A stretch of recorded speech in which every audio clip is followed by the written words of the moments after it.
Un espacio dirigido a la reflexión y análisis sobre el magisterio social de la Iglesia. Un panel de altura que discute la realidad actual guiado por los documentos magisteriales. Los expertos ya están listos para arrancar tu programa Iglesia, Estado y Sociedad.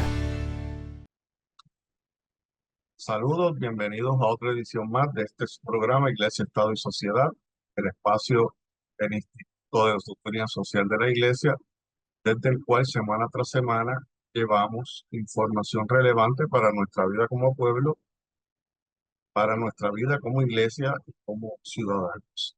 En el día de hoy vamos a compartir con ustedes una presentación que diera en abril del 2023 en el simposio sobre manejo de emergencias y administración de desastres que se celebró en la Pontificia Universidad Católica de Puerto Rico.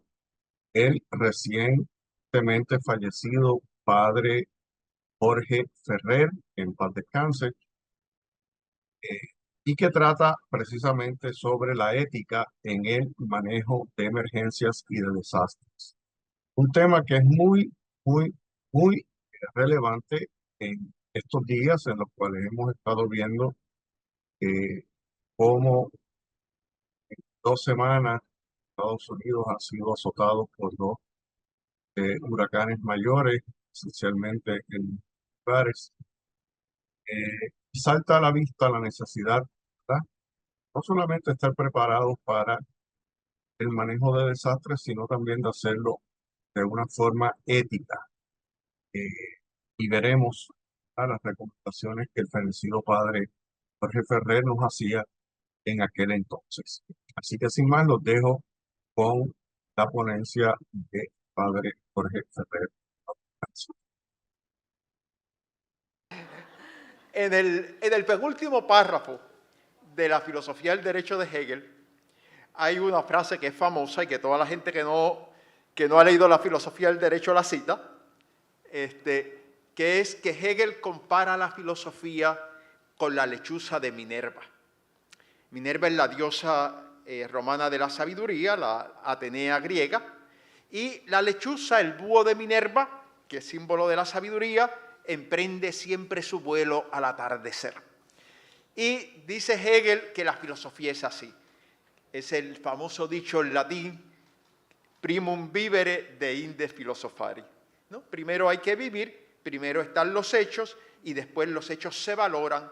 Y eso que podemos decir de la filosofía en general, pues ciertamente hay que decirlo de la ética. Mi director de tesis doctoral, quizás, no sé si Jorge Iván lo conoció, el padre Gafo, Javier Gafo siempre decía, la buena ética comienza con buenos datos. No hay valores si no hay hechos. Los valores siempre, la valoración se da sobre los hechos. Así que hoy nos han dado muchos datos. Se parte de los datos, de los hechos vividos, de los hechos que estamos viviendo, pero también siempre con una mirada hacia el futuro. Porque si no nos quedamos en el discurso del lamento, en eso que Marciano Vidal, un autor español, llama la patética moral. ¿Qué mal están las cosas? Sí, hay que reconocer lo que está mal, hay que valorar los hechos, pero con esa mirada utópica. La ética siempre es una empresa utópica. Utópica en el mejor sentido del término. Utopos quiere decir lo que no está en ningún lugar, lo que no está en ningún lugar todavía, pero hacia lo que nos vamos moviendo, hacia ese horizonte futuro de esa sociedad buena, de esa sociedad fraterna a la que aspiramos. Yo siempre le digo a los estudiantes que el método de la ética, el método también de la teología pastoral, es el círculo hermenéutico. Hechos, vida, praxis, pero esa praxis siempre tiene que ser una vida reflexionada. Y la reflexión, la teoría nos lleva de nuevo a la praxis, en un círculo que nunca termina, en un círculo que siempre se va profundizando idealmente y se va enriqueciendo. Antes de esto yo podría dedicarle mucho tiempo, pero no le voy a dedicar mucho tiempo. A veces cuando uno viene a hablar de la ética, pues dice, aquí viene el eticista o el moralista a dañar las cosas. Bueno, algunas ideas de lo que la ética no es, de las caricaturas de la ética. La ética no es un conjunto de prohibiciones. ¿No? Hay gente que piensa que la ética es un conjunto de prohibiciones, sobre todo de tipo sexual, que quieren arrebatarnos el gozo de vivir. Todo lo contrario. La ética no es... Una señora me decía una vez, me dice, padre, ¿y por qué todo lo bueno está prohibido? O es pecado o engorda. Bueno, pues no, todo está prohibido. Todo hay que saberlo vivir con moderación, como nos decían anteriormente. Un conjunto, hay un texto del libro del Eclesiástico que dice, ¿cómo es? Alegría del alma y del corazón es el vino tomado a tiempo y con moderación. No son un conjunto de normas breves, simples y que en todos los casos se aplican de manera absoluta. Ciertamente aquí podríamos hablar mucho y en los sistemas deontológicos de moral hay algunas normas que se aplican sin excepciones, pero la mayor parte de las normas morales están sujetas ¿a qué? Al discernimiento, a la deliberación, teniendo en cuenta la situación concreta en la que se toman las decisiones existenciales. Y la ética tampoco es cuestión de preferencias como el color o el sabor. Ciertamente hay una dimensión eminentemente personal de la ética, pero cuando hablamos de justicia, cuando hablamos de que tenemos que decirnos la verdad, cuando hablamos de la consideración y el respeto que merece cada persona, eso no es una cuestión de gustos. De eso depende que podamos colaborar y convivir de cara al futuro. Por lo tanto, Lisa Cahill, que es una teóloga americana especialista en ética, tiene una frase, un artículo que a mí me gusta mucho. Dice, mira, si en realidad no hay mucha discusión sobre cuáles son las cosas básicas que los seres humanos necesitamos para florecer. Y en el fondo para eso es la ética. La ética es, nos decían por aquí, para la excelencia. La ética es para promover el florecimiento humano. Dice, si sobre eso no hay mucha discusión. Hay una antropología mínima en la que estamos de acuerdo. Sabemos que hay cosas fundamentales que los seres humanos necesitan para florecer. El problema es quién tiene derecho a tenerlas. El problema es a quién le concedemos la posibilidad de acceder a ellas.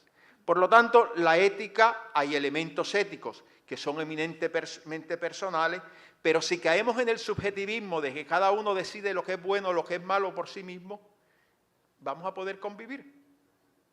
Va a ser posible la convivencia. Y ahí es donde nos decía la licenciada una ética de mínimos. Claro que también hay una ética de máximos, ¿ah? La ética no es solamente ética de mínimos, pero necesitamos unos mínimos consensuados, unos mínimos establecidos intersubjetivamente, si es que queremos poder vivir y poder colaborar de una manera pacífica para el florecimiento de todos. ¿Y cómo se establecen esos mínimos?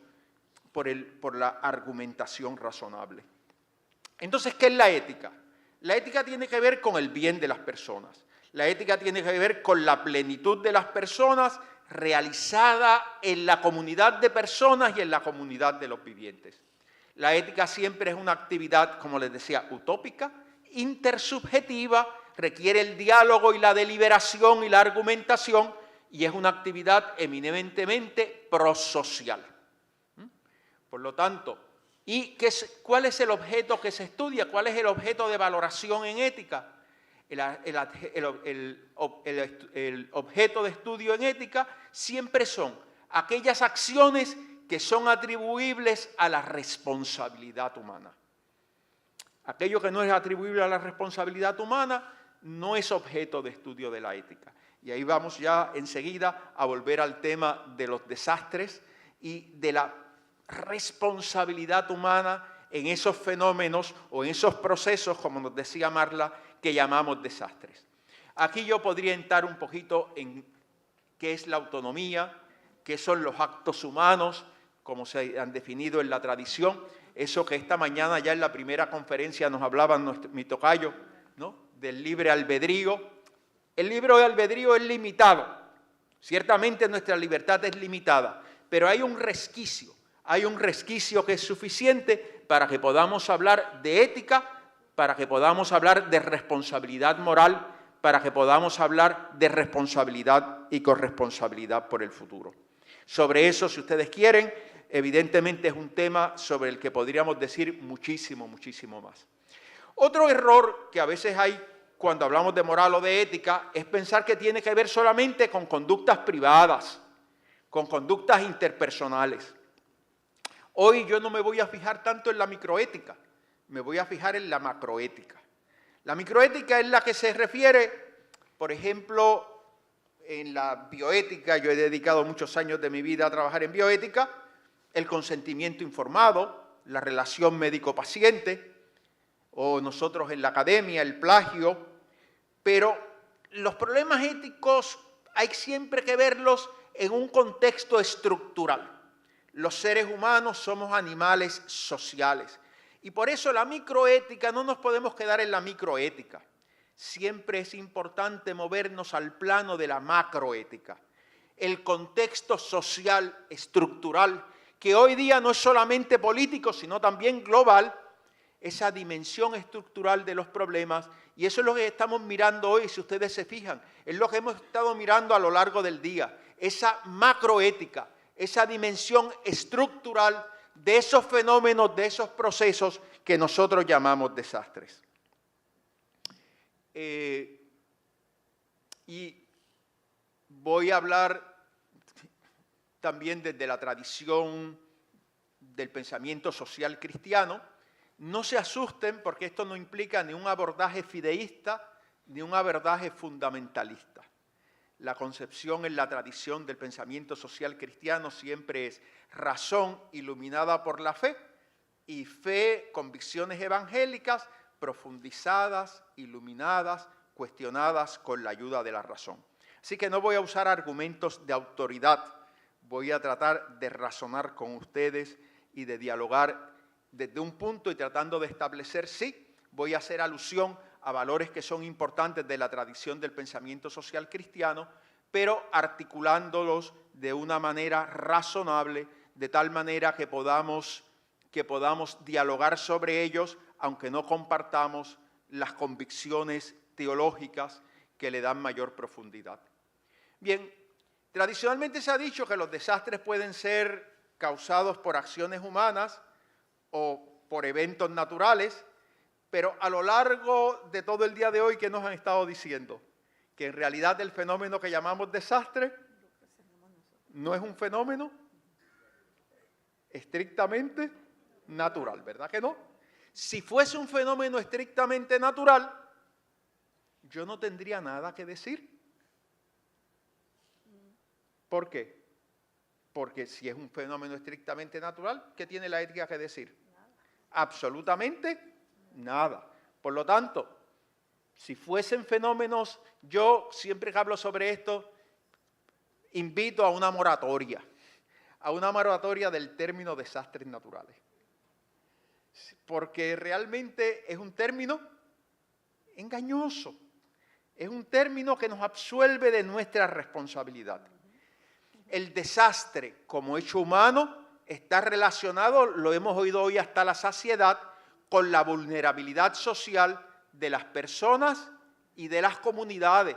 Y por eso es que es un tema de enorme importancia, de enorme relevancia para la ética y sobre todo para la ética social. Vulnerabilidad, lo que quiere decir, viene del latín, vulnus en latín, es herida. Es decir, vulnerable es el que puede ser herido o el que puede recibir una lesión física o una lesión moral, una lesión social, que puede ser lesionado. Y en filosofía solemos distinguir entre la vulnerabilidad antropológica, que es intrínseca y que en sí misma no está sujeta, digamos, a valoración moral, está sujeta a valoración moral la manera como nosotros la tratamos. Es decir, por el hecho de ser humano yo soy un ser finito, por el hecho de ser humano, de ser una criatura humana, Yo puedo sufrir, ustedes me pueden hacer daño, me puedo ahora entusiasmar y caerme del escenario y partirme la cabeza, partirme el pescuezo. ¿Qué quiere decir eso? Que yo soy vulnerable. Yo soy vulnerable y esa vulnerabilidad antropológica en sí misma no es el problema, porque es intrínseca. El problema que nos planteamos hoy es el de la vulnerabilidad extrínseca o estructural. Aquella vulnerabilidad que es resultado de la estructura básica de la sociedad. Voy a pasar por alto esta diapositiva porque ya lo he dicho. La vulnerabilidad social no es natural. No es natural porque está directamente relacionada con la distribución de la riqueza, el poder y las oportunidades en la sociedad. Es decir, está relacionada con eso que Rawls llama la estructura básica de la sociedad. ¿Y qué es la estructura básica de la sociedad? Es el modo como la sociedad está organizada. Es el modo como las grandes instituciones sociales distribuyen derechos, deberes, oportunidades, ventajas para la cooperación social. Por ejemplo, es decir, si yo nazco, lo hemos estado diciendo, si yo nazco en una comunidad marginada, con una familia pobre, en una familia donde no se valora la educación, donde no hay ambiente para educar, no tengo las mismas oportunidades que el que nace en un ambiente, una familia acomodada, que va a escuelas de buena calidad, es decir, yo recuerdo una vez, yo soy jesuita, como se dijo, pues dando una clase en el colegio San Ignacio, en nuestro colegio, es decir, que me dicen los estudiantes de San Ignacio que los que iban, perdonen que use el ejemplo, pero que los que iban a la Vila Mayo o a la segunda unidad de Caimito, en aquella época yo vivía en Caimito, en una casa de inmersión, tenían las mismas oportunidades que ellos. Yo dije, oigan, pues ustedes y yo no vivimos en el mismo país. Ustedes y yo vivimos en planetas completamente distintos. ¿Tienen las mismas oportunidades? No, evidentemente no. Eso es la estructura básica de la sociedad. Y todos nacemos en ella, y no tenemos opción. Es decir, no tenemos opción. Yo nazco en un país o nazco en otro. Nazco en una familia o nazco en otra. Y eso no es opción. ¿Eso me viene qué? Eso es la lotería social. Rawls habla de dos loterías. La lotería biológica y la lotería social. Y la lotería social me viene dada. Después yo puedo trabajar, tratar de superarla. Se supone que la sociedad, si es una sociedad buena, me dé oportunidades para competir. Pero la vulnerabilidad social está en buena medida relacionada, en buena medida es un factor de esa estructura básica de la sociedad que no es natural, no la hizo la naturaleza, es decir, no, la hemos hecho a través de las decisiones humanas. Decisiones humanas, como se nos decía esta mañana también en otra de las presentaciones, que son el resultado de decisiones que se han ido tomando a lo largo de los años, a lo largo de los siglos. Ninguno de nosotros, como nos recordaba Marla, es totalmente responsable, pero todos somos corresponsables. Es decir, las estructuras de injusticia, las estructuras de corrupción que hay en otros países, en Puerto Rico no, es decir, es que yo vivo en otro planeta, las estructuras. No, yo no tomé la decisión de que hubiese esas estructuras de corrupción, pero eso no me exime de responsabilidad. Yo soy un ciudadano de este país. Yo soy responsable, soy corresponsable, aunque yo no sea el actor del acto de corrupción. Esto es lo que a veces nosotros los eticistas hablamos de esto, decimos que son problemas éticos no paradigmáticos. ¿Y cuál es el problema ético paradigmático? Bueno, yo no sé a quién, si este bolígrafo se le quedó a Marla, pero, ve, yo se lo estoy diciendo ahora, fui bobo, pero suponiendo que yo no hubiese sido bobo, yo cojo el bolígrafo y me lo echo al bolsillo. Eso, evidentemente, es una cosa, adiós mío, me lo estoy echando al bolsillo, de verdad. Es decir, evidentemente, estoy usando, ¿verdad? Un bolígrafo, pues no es una cosa de mucho valor, pero bueno, es decir, me estoy apropiando de algo que no es mío, ¿verdad? Pues este es un problema ético, digamos, paradigmático. ¿Qué hay? Un acto de violación ética, un culpable y una perjudicada. Es fácil de resolver, es fácil de juzgar. ¿Cuál es el problema con el cambio climático? ¿Cuál es el problema con las estructuras de corrupción? Pues el problema es que son no paradigmáticos, porque la estructura injusta de la sociedad, porque no puedo señalar que concretamente, sí, fue Jorge el que se robó el bolígrafo. No, por eso son más difíciles. Pero estos problemas éticos no paradigmáticos son cuestiones de ética social y son cuestiones de justicia social. Tenemos que ir a la pausa, pero al regreso continuaremos escuchando la conferencia del padre Jorge Ferrer, que en paz descanse, sobre la ética en el manejo de desastres y emergencias.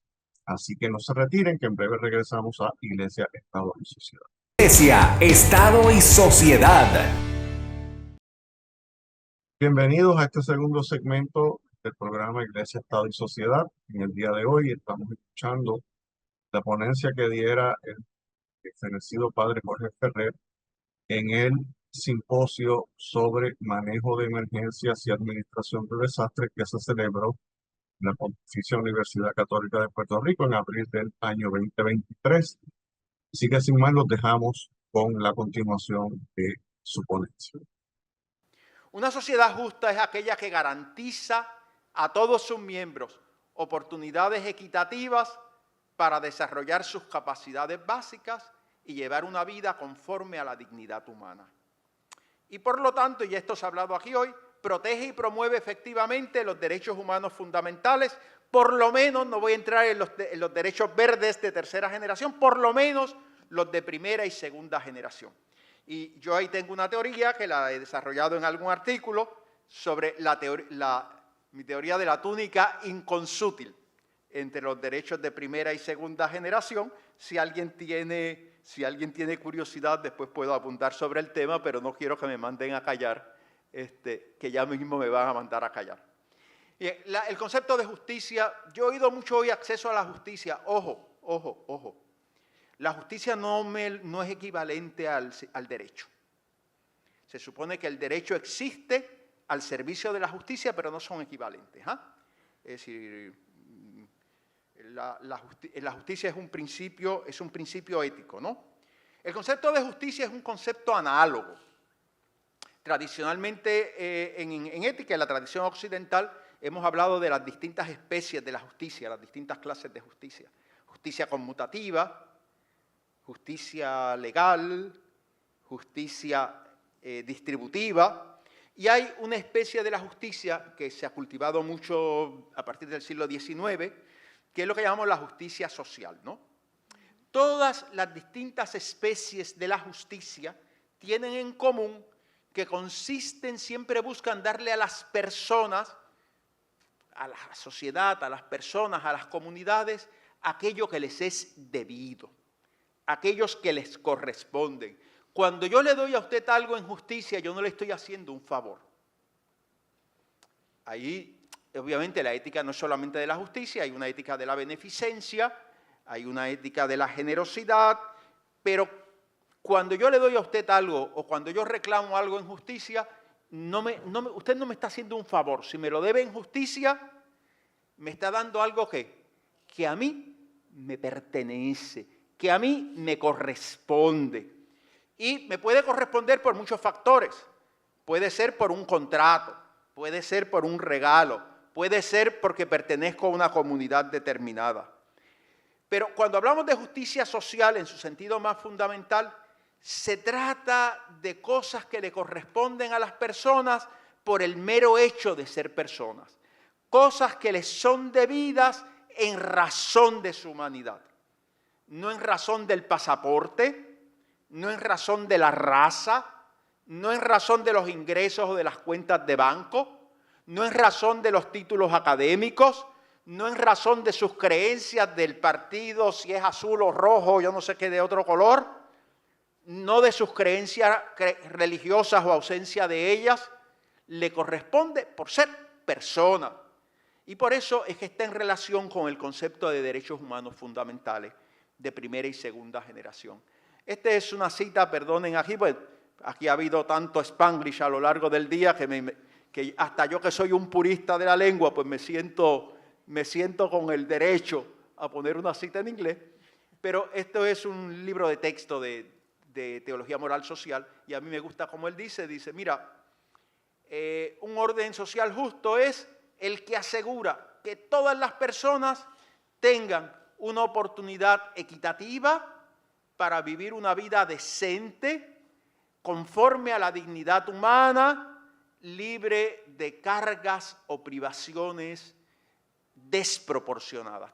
Todos tenemos cargas y todos tenemos privaciones. El problema es si son desproporcionadas, teniendo en cuenta el contexto social. El problema es si impiden que esa persona florezca y se desarrolle como persona. Y esto es algo que le debemos a cada uno, no porque sea de este partido, no porque tenga este pasaporte, no, nos lo debemos porque somos personas y nos lo debemos unos a otros. Y hoy no tengo tiempo de desarrollar este tema, pero es un tema también que lo he trabajado bastante. Hoy día las teorías de la justicia clásicas, desde la República de Platón hasta The Theory of Justice de Rawls, han sido lo que podemos llamar teorías de la justicia políticas. Es decir, ¿qué quiere decir política? De polis, no en el sentido de politiquero, sino de polis, del Estado. Es la justicia distributiva y la justicia social se ven como algo que se realiza en el Estado. Hoy día eso es insuficiente. Hoy día eso es insuficiente porque la estructura básica de la sociedad hoy no es política. La estructura básica de la sociedad es global. Y por lo tanto, la justicia social hoy hay que plantearla en términos globales. Pero eso lo voy simplemente a decir y no lo voy a desarrollar, sino que vamos a volver de nuevo a los desastres. Por lo tanto, si los desastres están relacionados con la vulnerabilidad social, si la vulnerabilidad social no es natural, sino que depende de la estructura básica de la sociedad, si de la estructura básica de la sociedad todos somos responsables, hay que decir que los desastres son una cuestión de justicia social. Y este problema se incrementa hoy, como lo hemos oído también muchas veces, si tenemos en cuenta los desastres climáticos asociados al cambio climático, que yo creo que es indiscutible, que es antropogénico.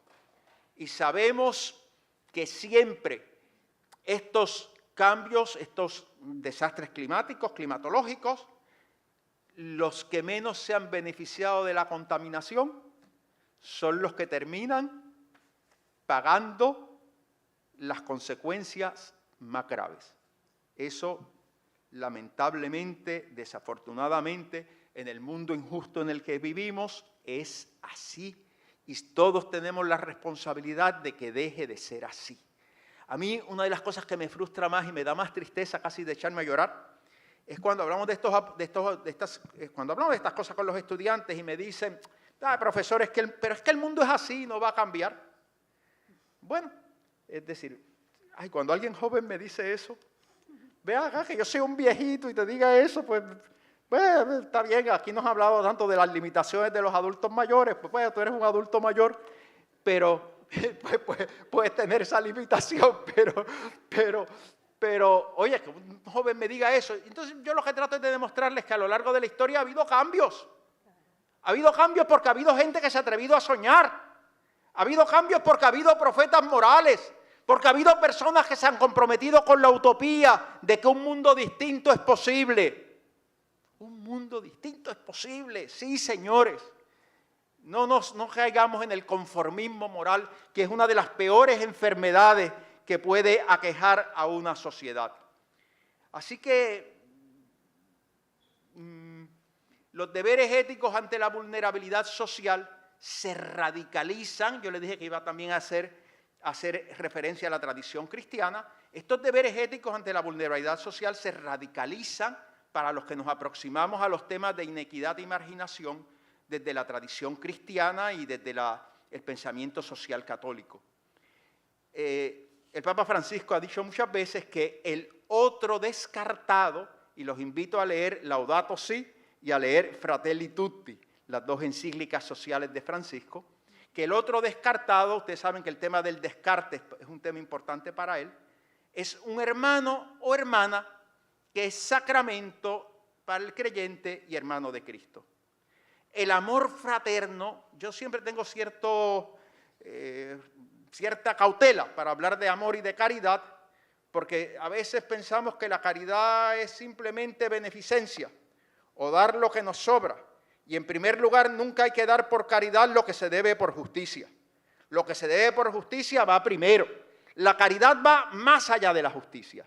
La caridad es el amor que me mueve a la fraternidad una vez he cumplido con todos los requisitos de la justicia.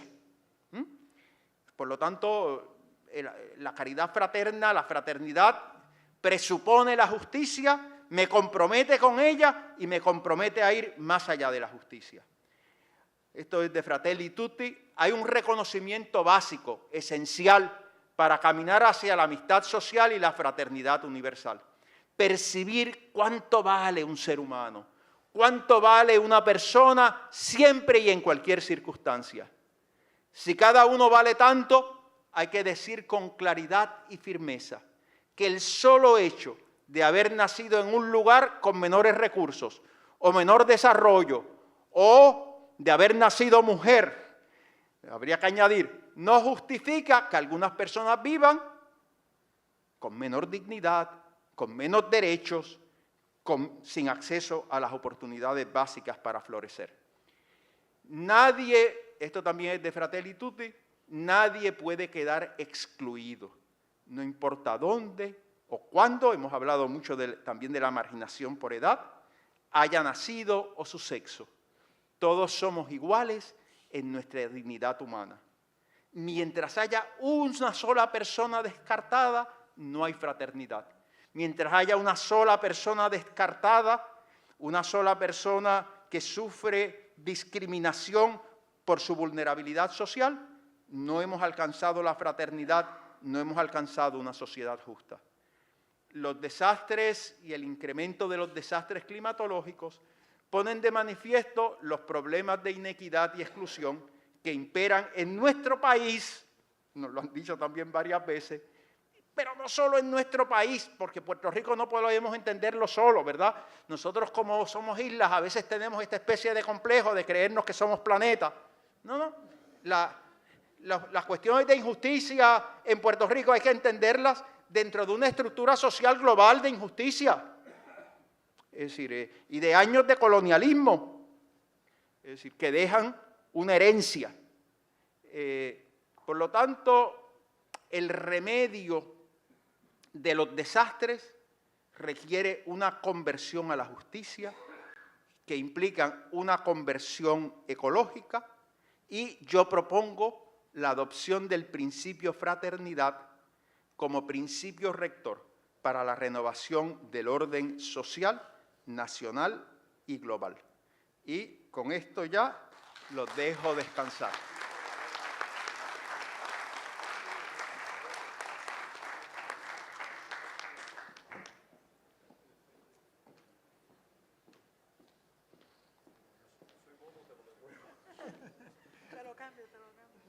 Qué difícil compartir el escenario con Padre Ferrer, ¿verdad?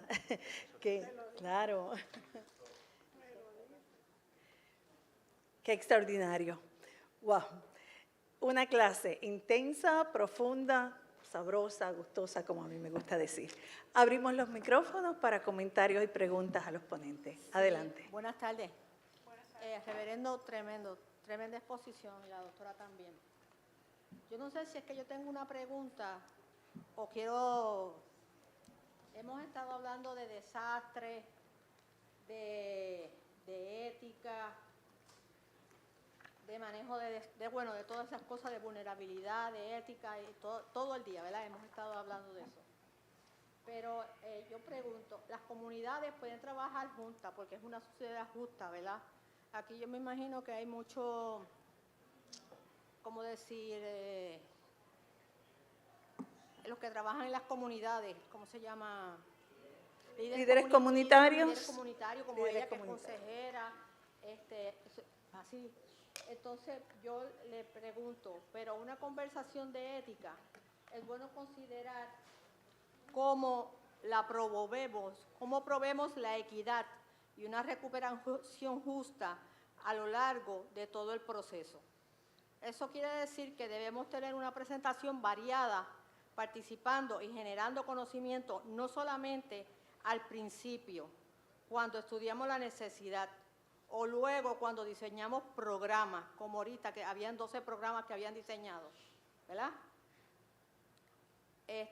Yo he sido parte de un esfuerzo que ha explorado cómo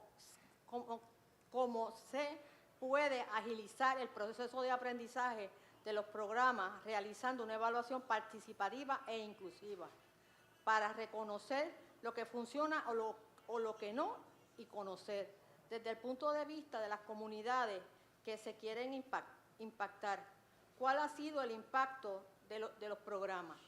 Esto es lo que hemos estado haciendo en Peer Path para Habitat for Humanity, utilizando procesos participativos e inclusivos que ponen a los participantes en el centro y ayudan a la organización a conocer cuál ha sido el impacto de sus programas, ¿verdad? Yo soy parte de un programa de Habitat for Humanity. Yo fui a una actividad así que hubo y me escogieron. Y ahí me adiestraron, cogí programas de ética y todo, y fui a mi comunidad a trabajar con las preguntas que ellos necesitaban, ¿verdad?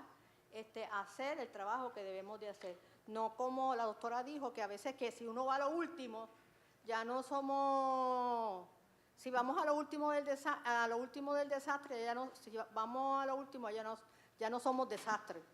Ella dijo algo sobre eso, es que no sé decir la palabra exacta que ella dijo. Tenemos que ir como al principio del desastre, no cuando se acabó el desastre, porque si no, no podemos recopilar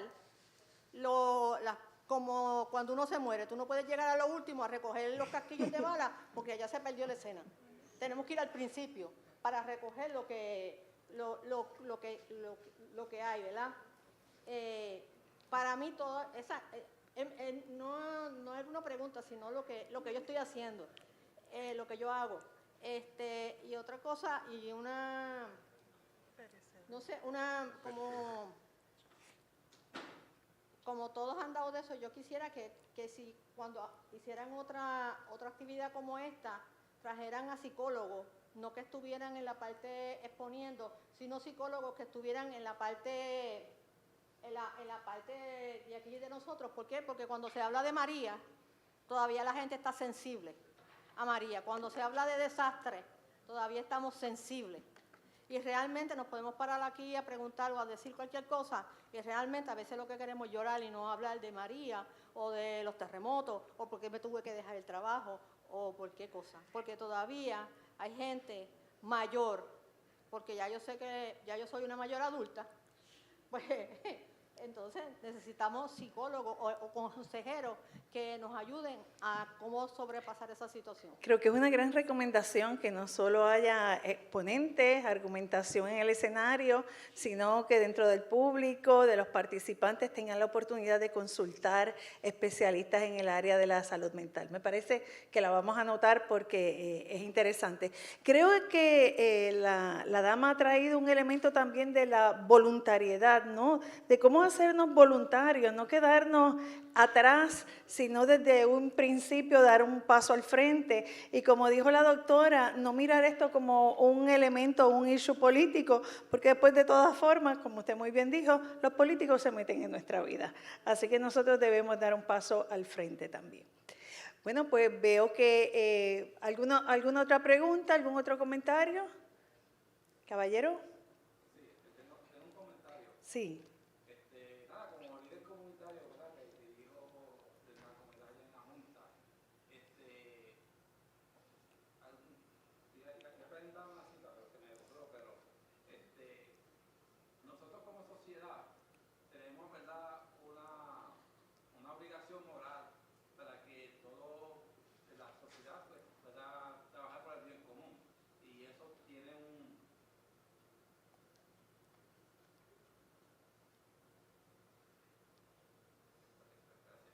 Sí, y entonces hay una autoridad sobre esa sociedad, que entonces nosotros es el gobierno y los políticos. Pero nos hemos encontrado que muchas veces que el gobierno es el primero que está fallando en hacer, ¿verdad?, su trabajo. Y eso también se puede deber a que las sociedades no se están educando. Ahora yo mismo he estado aquí, yo estudié aquí hace ya 20 años atrás y todo está lleno de estudiantes. Ahora vemos los pocos estudiantes que hay. O sea, la educación está mermando, ya la sociedad está cambiando y la educación ya las personas no piensan en estudiar, ya lo que piensan es en trabajar y buscar cómo obtener más dinero y cómo beneficiarse en forma individual. ¿Qué ustedes pueden pensar, verdad? ¿Qué se puede hacer para cambiar, para que la sociedad vaya y se vaya buscando a ese bien común, ¿sabe? La educación, que es lo que se esperaba, como que ya no se está viendo como una opción, ¿sabe? ¿Qué podemos esperar? ¿Qué se puede hacer? ¿Qué podemos hacer nosotros, líderes comunitarios, todos, para que entonces podamos no ser tan vulnerables en los próximos desastres? ¿Sabe? ¿Qué esperanza tenemos?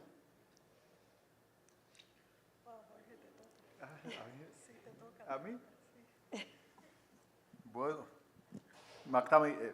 Marla me quiere echar a los leones. Sí. Ciertamente usted ha puesto la pregunta de los 64,000 pesos, ¿no? ¿Qué podemos hacer? Yo creo que lo primero que podemos hacer es tomar conciencia. Tomar conciencia de la realidad que estamos viviendo. Yo creo que vivimos en un mundo en el que tratamos de ocultar los datos, de maquillar la realidad. También vivimos en un mundo en el que hemos perdido, yo no sé si alguna vez, si antes lo digo, pero hemos perdido la capacidad de escucharnos mutuamente. Por lo tanto, yo pienso que un elemento muy importante es desarrollar destrezas de escucha y lugares de encuentro. Y el otro elemento que necesitamos es desarrollar la capacidad del diálogo y de la argumentación razonable. Yo no estoy en contra, yo no soy ningún ludita, yo no estoy en contra de la tecnología, ni estoy en contra de la inteligencia artificial, por supuesto, pero yo sí creo que la tecnología, como una vez me preguntaban en una conferencia, me dice, ¿qué dice la ética del cannabis? Yo digo, del cannabis como sustancia, nada. Porque la ética no se refiere nunca a las cosas inanimadas, sino a las personas. Usted me pregunta, el problema ético es cómo usamos el cannabis. Pues lo mismo pasa con la inteligencia artificial o con la tecnología, ¿verdad? El problema no es la tecnología, el problema ¿cuál es? Cómo los seres humanos la usamos. Y yo creo que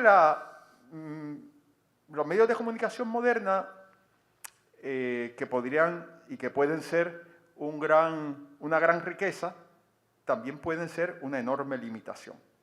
¿Por qué? Porque estamos acostumbrados a comunicarnos por bits de información y por mensajes de texto.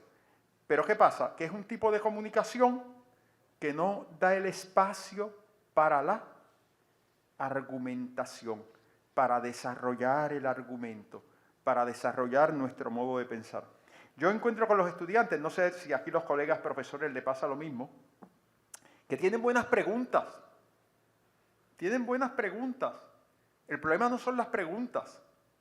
El problema es la paciencia para buscar y articular una respuesta profundizada.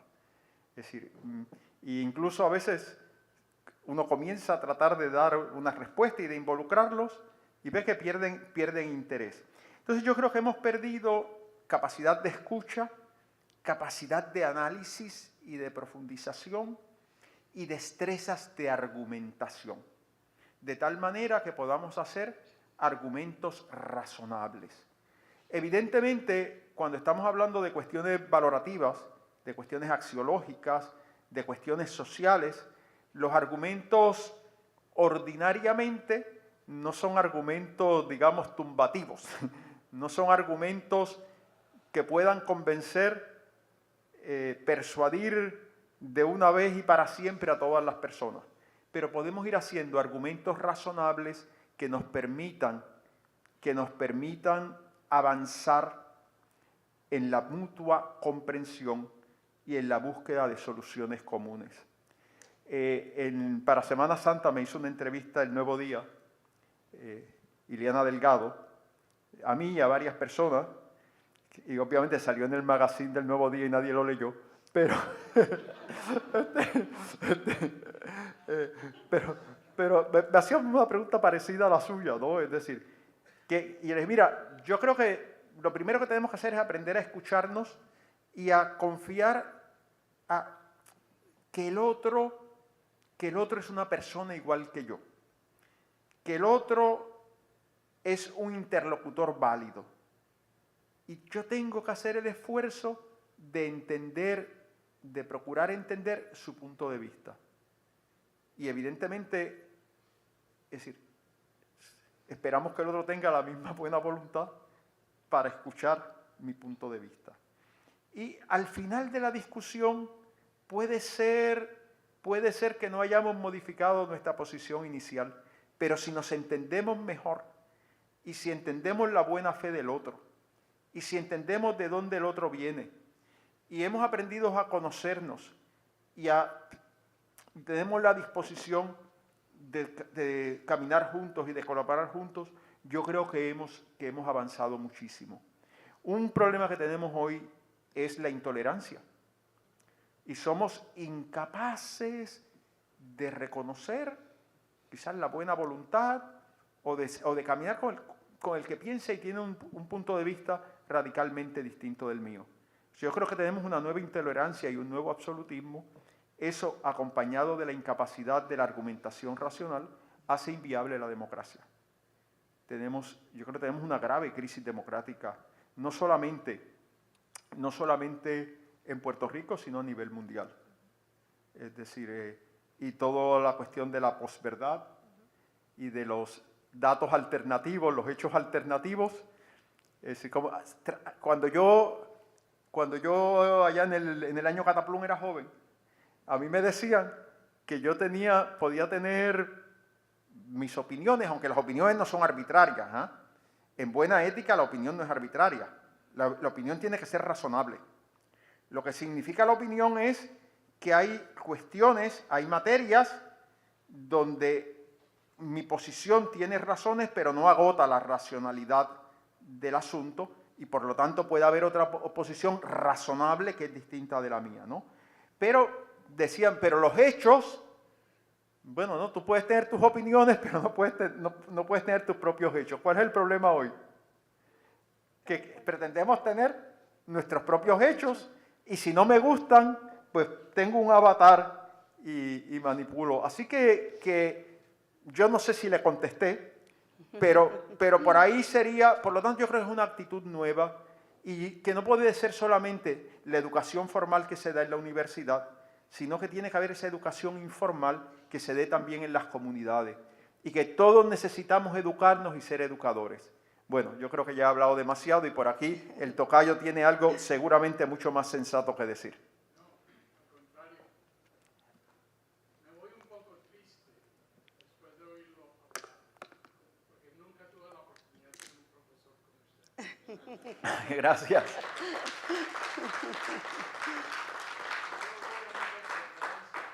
¿Cómo? Yo voy a muchas conferencias, pero pocas son como una lanza en el corazón. Gracias. Yo he visto esa erosión durante 40 años de ser académico. Erosión en los estudiantes, pero erosión en los profesores. Y aún más, peor, erosión en las administraciones que manejan a los profesores y a los estudiantes. Y aún más, por encima de eso, a los que manejan esa administración de cualquier nivel que quieran. Pero hay una palabra que estaba